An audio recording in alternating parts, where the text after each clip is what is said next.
So I'm going to ask now Chirstopher Catling to introduce our third session. Chirstopher. Thank you very much.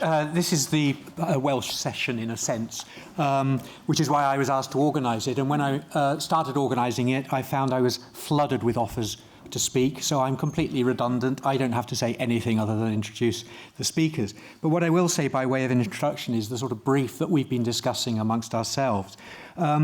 What we have seen this morning is buildings and what I don't mean in an offensive way, but a sort of empty husk. Because what industrial archaeology and history is partly about is the processes, the people, the machinery, the things that went on inside the buildings.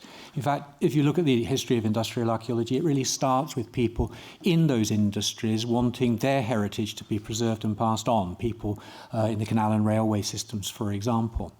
We're actually at a watershed now where many of the people who are the principal founders of industrial heritage and the presenters of it are retiring and taking life a little bit more easily. So the challenge that this session is going to address is how do their knowledge, their skills, their understanding of the industrial past, how do we pass it on to future generations in a way that's meaningful and that enables them to demonstrate at least some of the skills that underpin industrial archaeology, history and heritage. So I'm going to hand over first to Mike Nevell, who's going to give the keynote. Afternoon, everybody. And for those of you interested in that kind of thing, Australia are 130 for 5. Just thought I'd mention it. Right, my job here is done. Industrial heritage, industrial archaeology and skills. It's my job really to set a scene in terms of what we have as skills in the sector. And we have, as a sector overall, a huge body of skills. And as Chris has indicated, we have skills going back to the very beginning of the discipline, back in the 50s and 60s, when those industrial archaeology sites were being first preserved by many other people who actually worked in them. We're a couple of generations on, and Chris is quite right when he says that we're at the stage where those skills are disappearing. So the question is, how do we transfer the variety of skills we have in industrial archaeology and heritage on to the 21st century, onto the mid-21st century? And that's really one of the key things we need to consider as a group, as a sector. And those skills themselves, I think we can look at the skills groupings in 3 broad main ways. I'm hoping I'm going to press. Yay. The voluntary sector. We've heard something about the voluntary sector this morning, particularly when it comes to the running of industrial heritage sites. The voluntary sector in industrial heritage and industrial archaeology is extremely strong, and it has very deep roots. The first industrial archaeology and heritage societies come about in the 1960s through the efforts of conserving industrial archaeology buildings and landscapes. Consequently, we have a very large number of archaeology societies and industrial heritage societies across the UK actively involved not just in preserving individual buildings, but also investigating landscapes, industries, and how those industries blossomed and then declined. And that's in the broader that's a sort of, if you like, in the broader context of British archaeology and history societies. We have a subsection there looking at industrial heritage and archaeology of a much richer voluntary network, which includes over 2,000 industrial archaeology and industrial societies, and possibly an even bigger number of local history societies as well. And we need to be aware of that because those groups are all doing industrial heritage and industrial history. They might not call it industrial heritage or industrial archaeology, or indeed industrial history, but they are working on individuals, families, manufacturing processes, landscapes that were created in the 18th and 19th centuries. And as the Council for British Archaeology has acknowledged in the last few years, and also as Historic England have done some work, and the Chartered Institute for Archaeologists, they all acknowledge that the work of the voluntary sector provides an enormous research database to draw on, not just in terms of running and presenting industrial heritage and archaeology sites, but also primary research which we can use to tell this story in new and exciting and richer ways. At the centre of that skills base are two sectors which I think we need to acknowledge have been fantastic in presenting industrial heritage and archaeology. One of these is the museum sector, and in fact there are over 600 industrial museums across the UK, many of which, as Joanna Turska mentioned earlier on this morning, are run entirely by volunteers.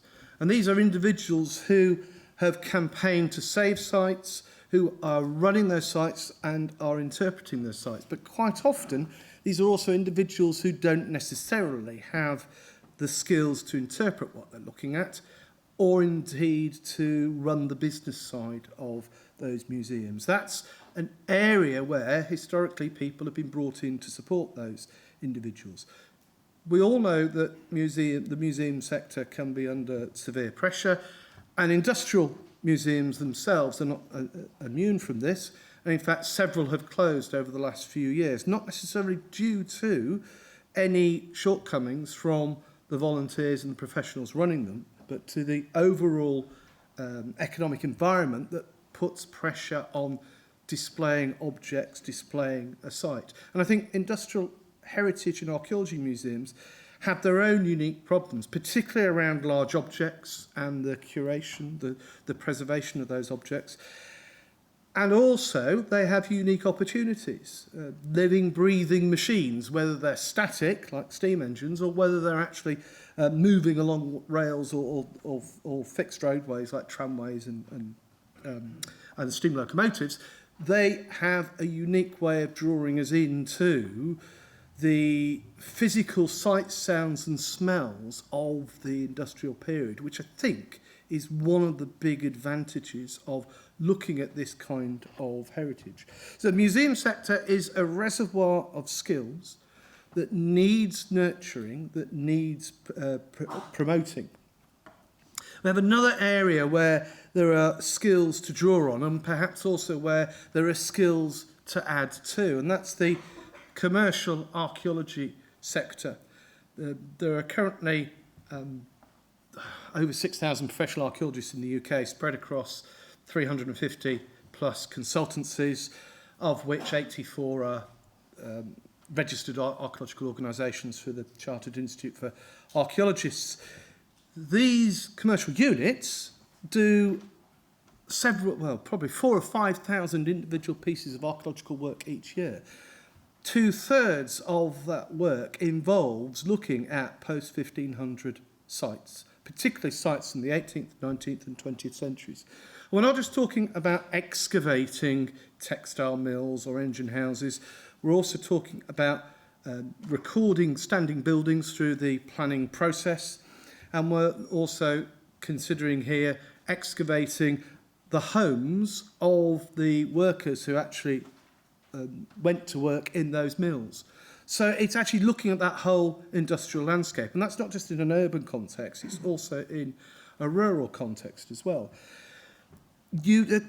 As with every archaeological period, industrial heritage and archaeology of the post-medieval period, the post-1500 period, has its own unique skill set. That's different to sites from the Neolithic, the Roman period, the medieval period. And we need to make sure our professional archaeologists have the right skills in order to interpret the archaeology that they're being asked to record.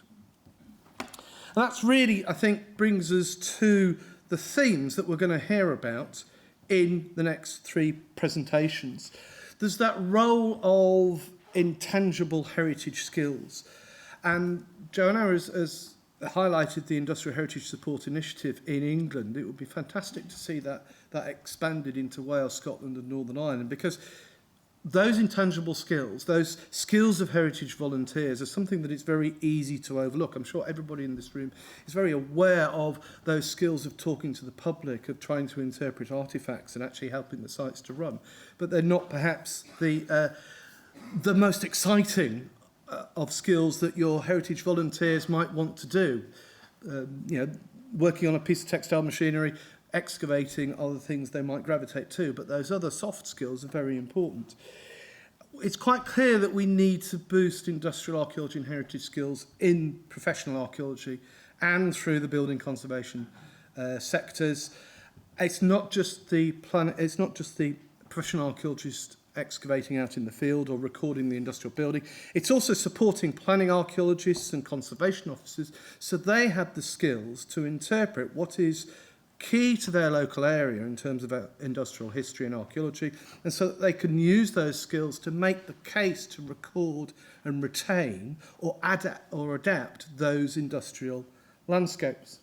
There was one slide missing from my presentation quite deliberately, and that is that I didn't have anything specifically on the university sector. Now, two reasons for that. One is that I'm firmly of the opinion that for industrial archaeology and heritage, the reservoir of skills is amongst the voluntary, museum and professional sector. That is where our strong points lie in terms of the people skills we have to draw on. The second reason is and it's allied to that, and that is that the university sector is very weak in teaching and researching this particular area, particularly post-1500. And it's demonstrated by the fact that there are at least 3 different terminologies for this kind of archaeology. Historical archaeology, post-medieval archaeology, industrial archaeology, archaeology of the 20th century, we can go into 4, which I think shows you some of the problems in dealing with a massive new information on the result of industrialisation that we have of the last 3-4 centuries. There are universities who run postgraduate courses very well in historical archaeology, which have industrial archaeology themes, but there are very, very few universities who deal directly with industrial archaeology and industrial heritage at an undergraduate level. Whether we need universities to do that is perhaps for the industrial heritage and archaeology sector to debate and argue. But I certainly think we need a university presence in order to bolster the research into industrialisation and industrial archaeology and heritage. So what I would sort of wrap up by saying is that we need to improve the skills across the sector. We need to improve skills in how we address the public and how we interpret heritage sites. We have a lot of skills to draw on, but the age profile for a lot of the people with those skills is, shall we say, skewed towards the higher end. We need to pass those skills on to the next generation. And I'm hoping our next 3 speakers will take us through how some case studies on how those issues can be addressed. Thank you.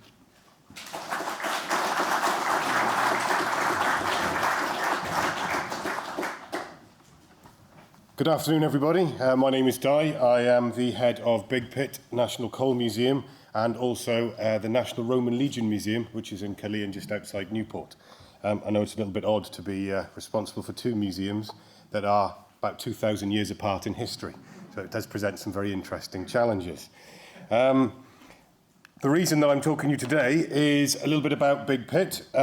As you heard earlier on, we got name dropped a couple of times this morning, which is always nice to hear. So thank you very much for people bringing us up. I'm going to be talking a little bit about how this is a transition period from becoming a mine that happens to be a museum to becoming a museum that happens to be a mine. Which doesn't sound like a lot, but it's a huge cultural shift.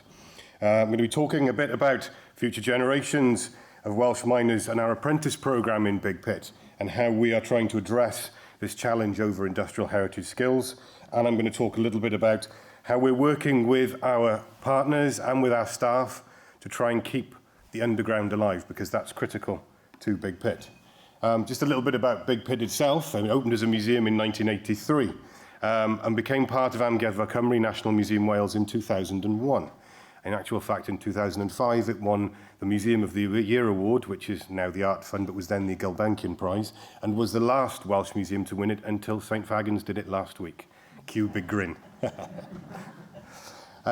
We have around about 150,000 visitors a year. So It's a really important part of Blaenavon's World Heritage Site, and the World Heritage Site is really important to Big Pit. And essentially, Big Pit is important to what intrinsically is part of being Welsh and part of our culture. This transition that we're taking with from a mine to a museum is really very heavily dependent on the workforce. There was a mention about the reservoir of skills coming from museums. And Big Pit has got a fantastic reservoir. We have ex-miners who've been working for a long time, but that reservoir is drying up. They're taking a well-deserved retirement. So we've got to find a way of maintaining those skills in the future, because Big Pit isn't just a museum with static displays. It has a working underground that is still classified as a working mine. We will not be bringing coal up, but we're still seen as a working mine. So it's very, very important for us to have staff with those skills who can keep it running and keep the equipment and the machinery running. We started an apprentice program in 2013, but it was more of a kind of just a toe in the water, if you like, with the first mechanical and electrical engineer. They are fully qualified now and members of our staff. But we hadn't really addressed the issue of what we were going to do in the longer term. So that's when we really hit the program in 2017 and managed to get a big buy-in from the organisation that was critical to achieving that. Getting the mining craft apprentice role, which is what ultimately is replacing the miner guides with underground guides in the future, has been important to that.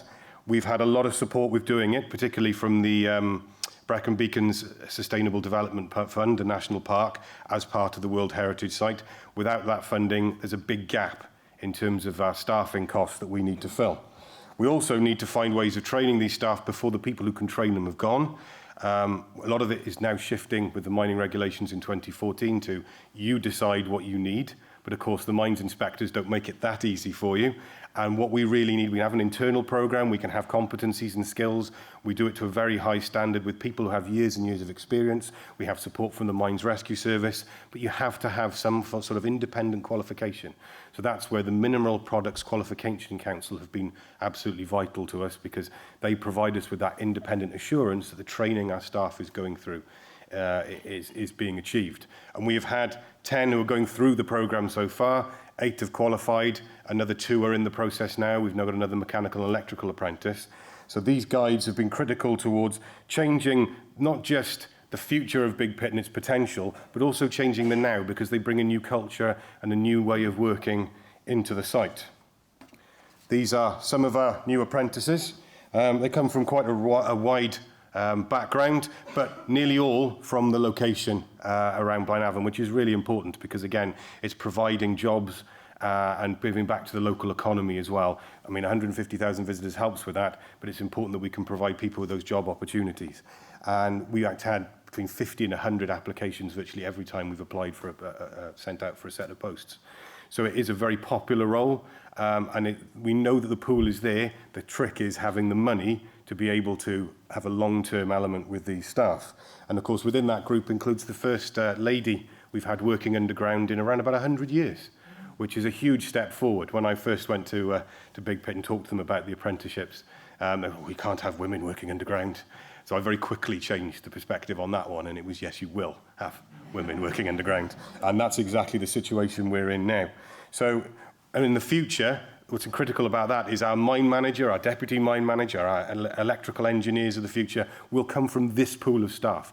These guys are critical to making sure that we continue to work in the future. Of course, the other element of this is infrastructure costs as well. These people are keeping traditional machinery alive. You can see the picture of the winding headgear. We do rely on support on that one. It's great that recently we were given funding from the National Lottery Heritage Fund and also the Association for Industrial Archaeology. We're hugely grateful because that's going to allow us to do some renovation work on this headgear, which is going to keep it going, but also provide those opportunities for the staff to learn as well. So we're hugely grateful for that.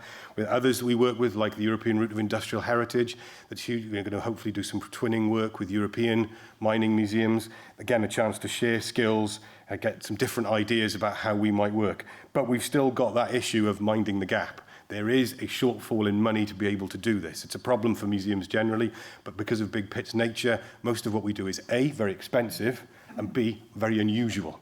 For example, when we put out for the tenders for the headgear work, the cost varied from in the region of 90,000 to 400,000, because a lot of people went, we've never done anything like this before, and we're going to price it to what we think we can do with it.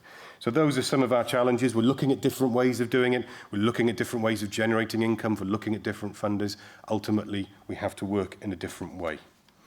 But we have got hope for the future, and not just through the apprentice programme, through creative and cultural ambition, again with funding through the National Lottery Heritage Fund and working with creative skills. We have 4 young people's placements. These are for young people outside of education to come and work for a year.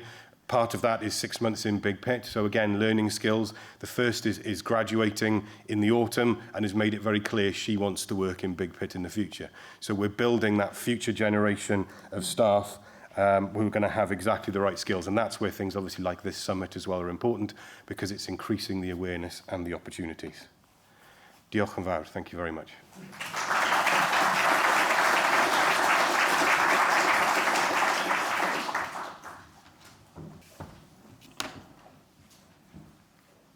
Thank you. Good afternoon. Henry Cleary talking about BEST. I can't claim any Welsh blood for BEST or myself, but it's very kind to include us in this session.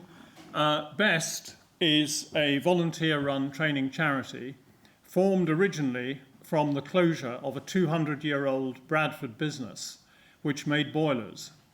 Gordon Newton, who is the last family member in charge of that firm, tried to relocate the business and to turn it into a training enterprise. And although he raised a lot of money from the Regional Development Agency, it wasn't successful as a location-based enterprise. And so it has eventually become a training charity operating across the country. All the members of BEST are volunteers. We do have a paid training manager as part of our National Lottery project, but otherwise it is a volunteer-run project, and we do have backing, and this is really important, from the sector organisations, Heritage Railway Association, National Traction Engine Trust, and the Maritime Heritage Trust.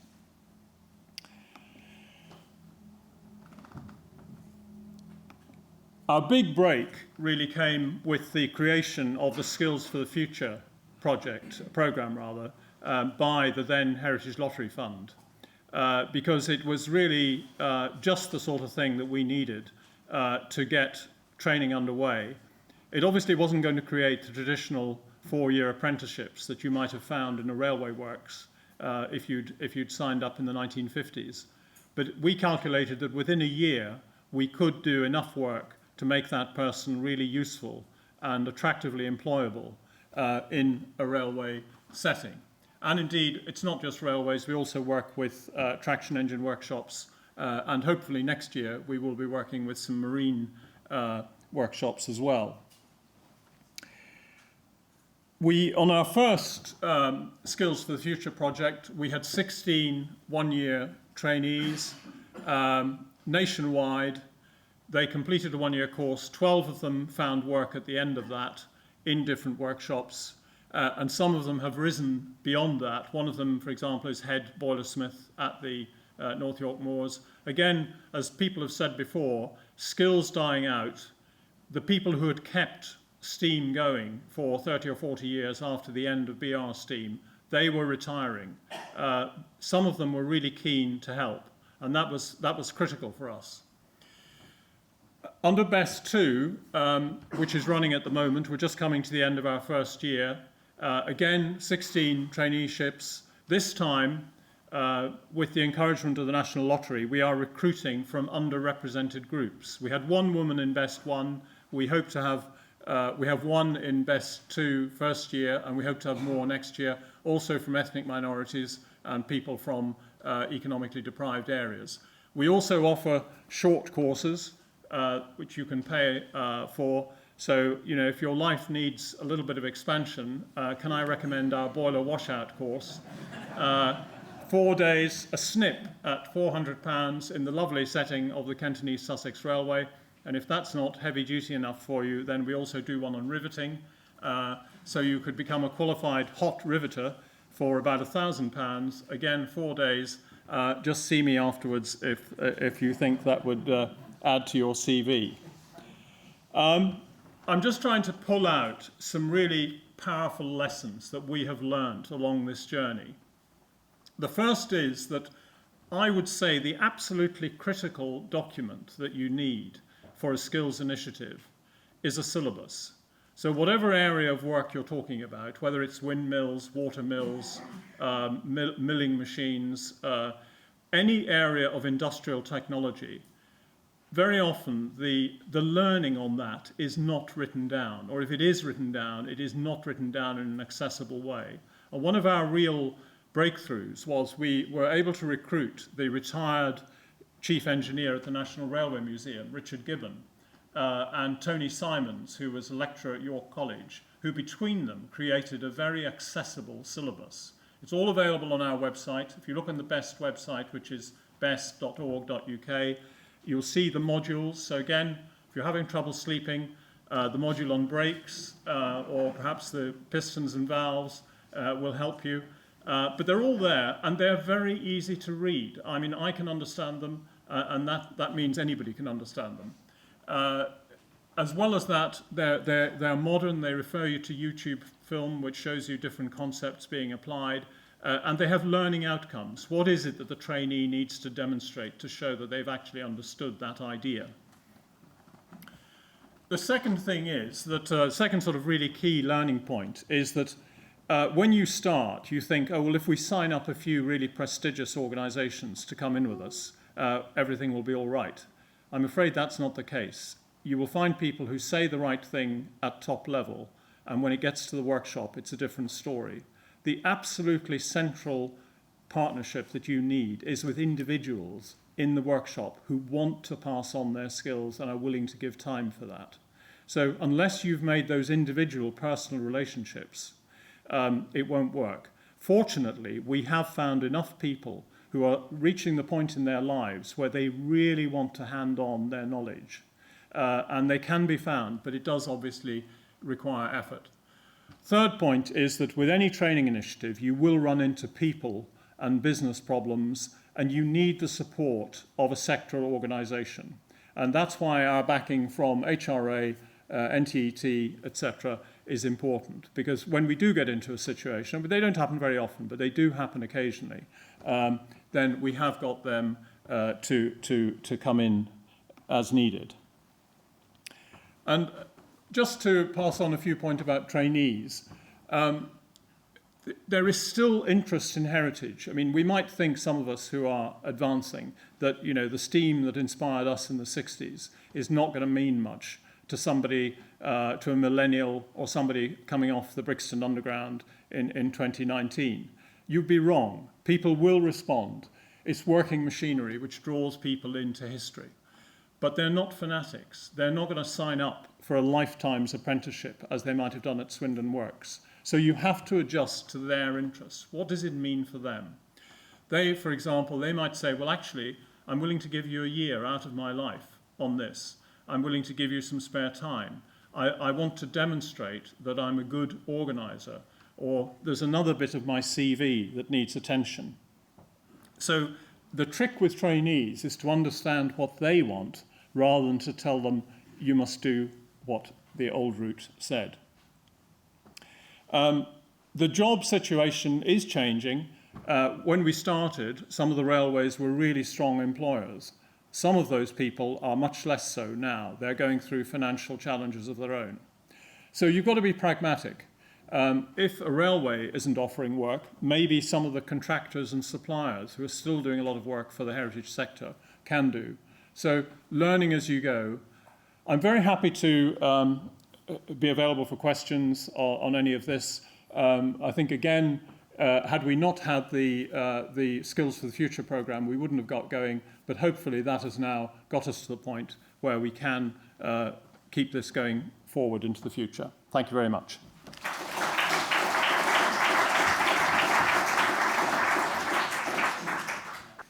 Right, good afternoon, pnawn da. I'm Dafydd Roberts, and I'm the keeper of Amgueddfa Lechi Cymru, the National Slate Museum, which is part of Amgueddfa Cymru, National Museum Wales, and we are located in Llanberis, in northwest Wales. Here's our museum, and it's based in what was, from 1870 up until about exactly 50 years ago, in fact, the engineering workshops of the Dinorwic slate quarry. And that quarry, of course, was in the 19th century and the early 20th century one of the two very largest slate quarries in the world. Here's what remains of Dinorwic quarry, with the hydroelectric power station, of course, now buried away in the bowels of the quarry.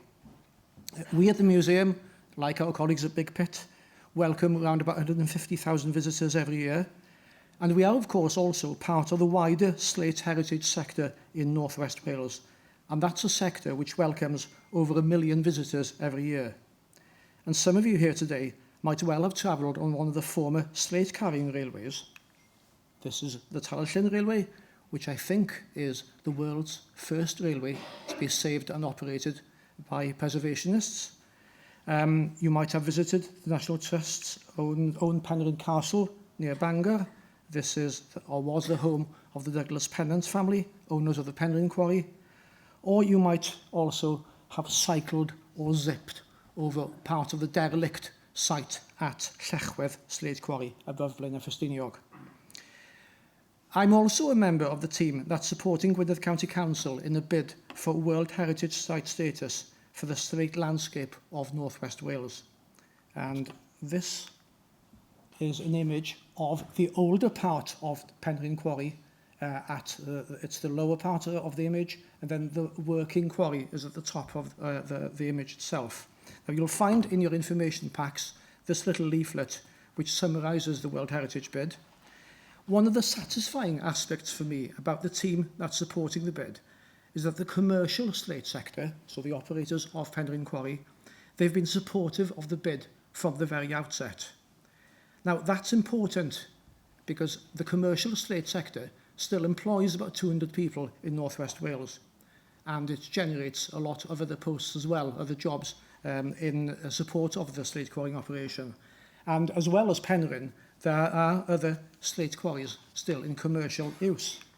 This is the Cwtabigail quarry, high above Blaenau Ffestiniog, and just as a matter of interest, over to this side here, no, I can't point it out, over on the left side of the image is the place or the store where many of the National Gallery's art images went into storage during the Second World War. But this quarry is still operating quite busily, as you can see. And both quarries and others as well still producing roofing slate, the best roofing slate in the world, I would argue, of course, and it's still being sold for use in prestigious projects. This is part of the St Pancras building, and still also being sold on a worldwide basis to customers in Europe, Australia, North America and New Zealand, just as it was 150 years ago. So that's the opportunity for me to make the first of my key points, and being a Calvinistic Methodist, I have 3 points to make, which is that we, as a National Slate Museum, are not dealing with an industry that's dead and gone, but with an industry that's still quarrying, still employing, still selling, and still contributing significantly to the economy of North West Wales. And of course, the same applies to the World Heritage bid. The operating quarries and their reserves of rock are included within the buffer zones that surround each of the 7 areas that are contained within the nomination.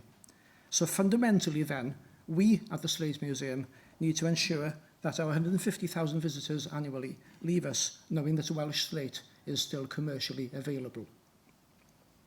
But there are, though, other opportunities here for us as a museum to work with the commercial slate sector in Wales.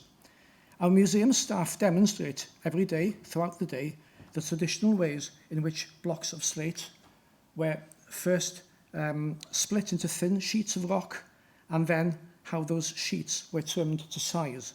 This is Carwyn, our quarryman, talking to a group of visitors at the end of his demonstration.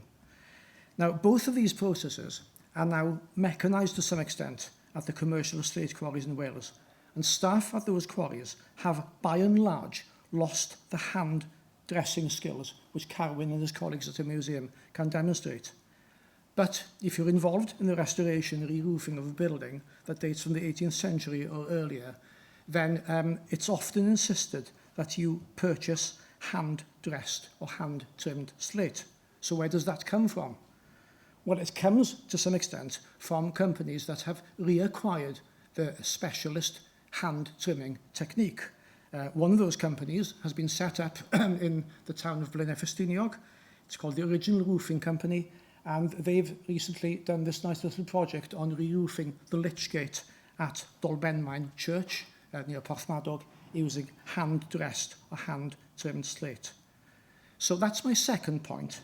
It's an opportunity for us at the National Slate Museum to work in partnership with commercial quarries to help their staff to relearn those skills. And that's something we see as being vital as we plan, in conjunction with our partners and sponsors, the Welsh Government, the next phase of our development and evolution of the Slate Museum. And we're building here, of course, on our existing track record as a National Museum of promoting opportunities to learn craft skills. The building shown here in the upper left-hand corner is Gweithdy, or workshop, at St Fagans, and recently opened to the public. As Di was saying earlier, an award-winning museum, and our building at Gweithdy, or the workshop here, where traditional skills are taught and relearned, has been nominated at the National Eisteddfod this year for an architectural prize. And of course, back to our work at the Slate Museum, by upskilling staff in these traditional skills, that helps add value and create employment within the slate quarrying communities, and therefore complements another of the World Heritage Bid's aims. My third key point is also associated with skills. World Heritage designation for the slate landscape will include not only abandoned quarries, mill buildings, railways and ports, but also parts of the townscape in places like Blaenau Ffestiniog, Bethesda and Dainiolen. As a team that's leading the bid, we're all keen to work with those communities to develop the concept of community-led conservation, possibly evolving a style guide in due course for use by these communities. This wouldn't be something imposed by the Welsh Government or by the County Council, but rather developed by communities for their own use. So later on, in September, I think, there'll be a workshop session in Blaenau Ffestiniog to begin to evolve this concept. And we at the Slate Museum look forward to participating, making use of not just our slate splitters and their skills, but also as well of our blacksmith, who understands how things like railings and gates are made. And we can also look for, of course, feed in the expertise of colleagues in our historic buildings unit at St Fagans, who know how workers' houses, such as our Vron Hael Terrace at Llanberis, were erected, and how the correct use of lime plaster and mortar should be made. Thank you very much.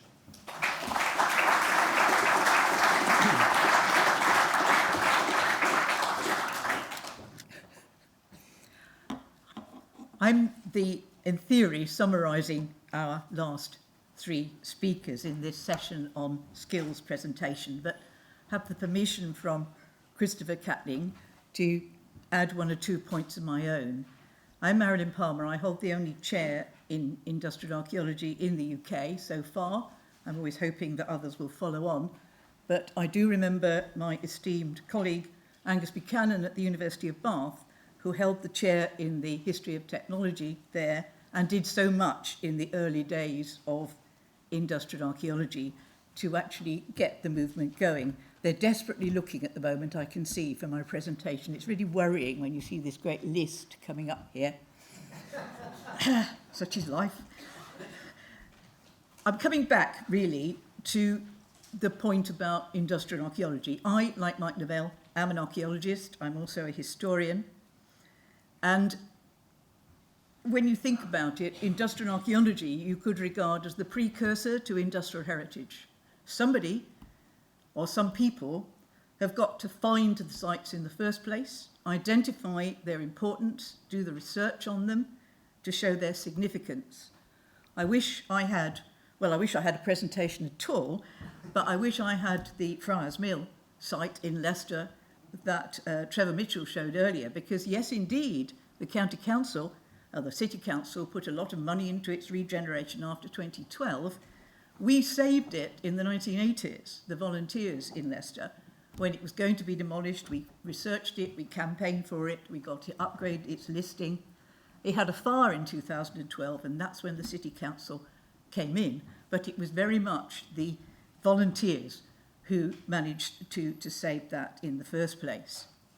I was hoping to show you, and obviously I'm not going to succeed if I look at this little list on here, although they did have it, by pointing out that the practice of industrial archaeology started really by being taught in the adult education sector.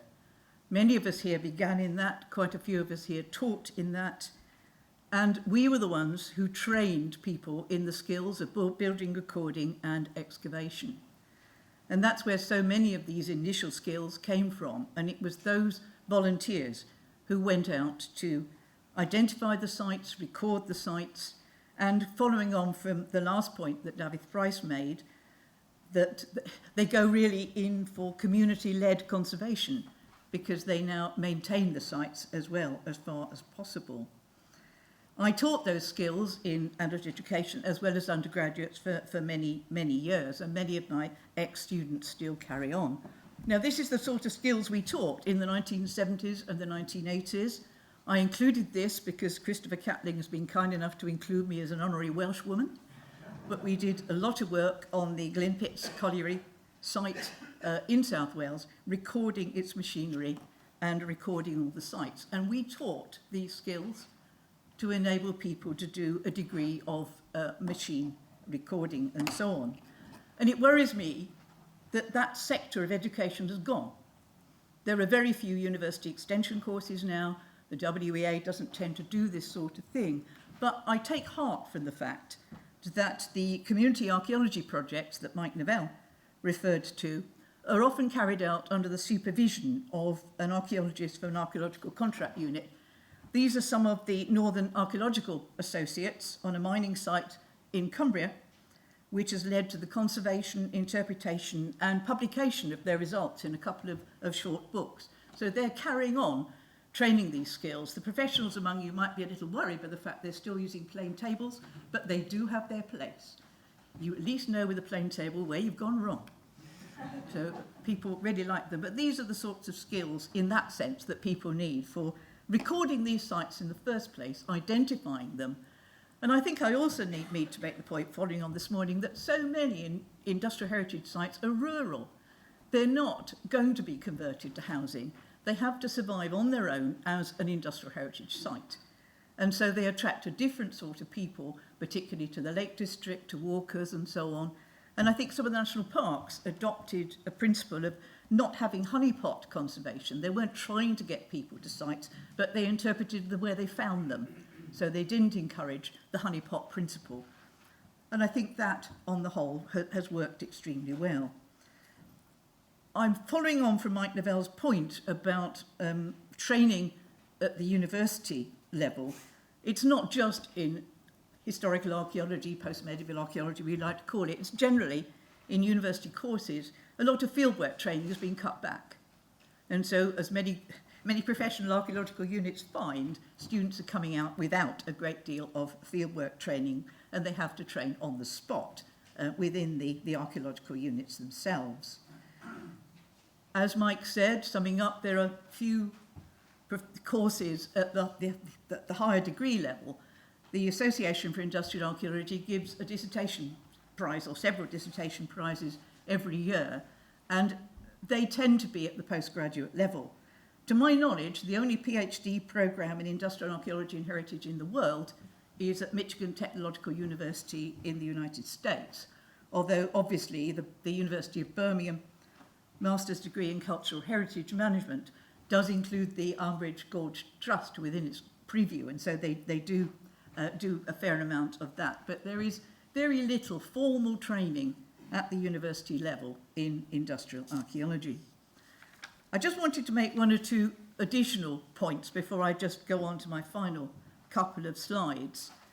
I've served on many of the advisory bodies to our statutory bodies and to the National Trust over my lengthy career in industrial archaeology, and I greatly regret that because of budget constraints, as Duncan Wilson said this morning, they have far fewer staff who are able to deal with industrial heritage, and long may those they do have continue. But also they have got rid, in many cases, again presumably because of budgetary constraints, for their voluntary advisory bodies. And it was their collective knowledge that supplied a lot of information to these bodies when they were still running, and they only really ceased within the last decade. I entirely agree with Henry Cleary's points about the need for the training in very practical skills. And I hope, and I must ask him later, that their courses actually apply not just to moving locomotives and boilers, but also to stationary ones. This is the Papplewick pumping station in Nottingham. You can get married on its cylinder head. I think quite a few of these have gone in for these sorts of activities as well. But they've just trained a 19-year-old stoker there, because they do steam these at frequent intervals. And so do many other. Live steam is very popular. And Sir Neil Cossons will know this site only too well, because he, like me, campaigned for its survival. Queen Street Mills in Burnley, where they work, when that's going, that is fired every day and was until the recent closure. But you also need the skills for people to run the textile machinery. People like to see the living machines, and it's getting difficult to continue those skills, as we've heard really in this session. The Association for Industrial Archaeology, as Di Price said, thanks to a couple of generous donors, gives grants of up to £20,000 a year for small projects to repair, as you said, machinery at Big Pit, but also this happened to come under boilers when I was looking at this. So we are doing our best to encourage this sort of training in heritage skills, and also the survival of small structures just for the sake of preservation and for industrial museums. But we do rely on volunteers at most industrial heritage sites that are not going to be converted, rural heritage sites, even urban industrial heritage sites. Plesley Pit was the winner of the industrial category in the first of the Angel Awards back in 2011. They're trying to train up people to follow on from the miners who used to run that site. But it has worried me, and I've mentioned this before at a Heritage Alliance meeting, with the increased age of retirement. Is there going to be a drain on the number of people who come forward to do this sort of thing? And I think one does need to take that in mind. And that brings me really to my final slide. And that's the other award that the Association for Industrial Archaeology started a few years ago, was Award for Digital Initiatives. Because young people like digital things and digital reconstructions. The first award that we gave, and coming back to Chirstopher Catling, was the Welsh Royal Commission's reconstruction of the Havard Morpher Copperworks site in the Swansea Valley. But this was our winner last year of the Allen Heads Lead Smilt Mill up in the North Pennines, and that includes the fly-through. I can't show the fly-through, as we learnt earlier. One cannot use a video here, but that's the sort of actual slide of it. So that is one way, I think, another way in which we're trying to bring the younger people in. So that really concludes our session on skills. I caused a furore among industrial archaeologists in the 1980s by suggesting that industrial archaeology was about clogs and not cogs, because a lot of early industrial archaeologists were only keen on the machinery. And I pointed out that machines are made by people, they're operated by people, buildings are built by people, and we had to take the people as well as the buildings into account. So thank you very much.